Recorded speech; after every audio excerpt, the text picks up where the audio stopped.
Rața mâini, bună ziua! Astăzi este duminică, 6. Chimtul meslu burmaru. Astăzi vă zbură cu mine.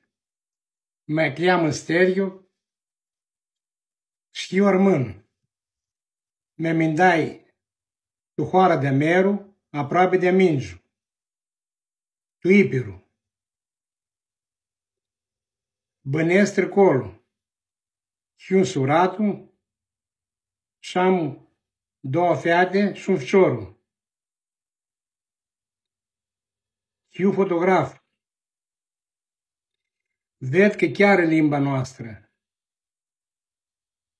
Și eu vă simțesc cât potul, ca fițu, vreo 2 zboare de limba noastră. Ațeale, mi hârsie mult, vă licem.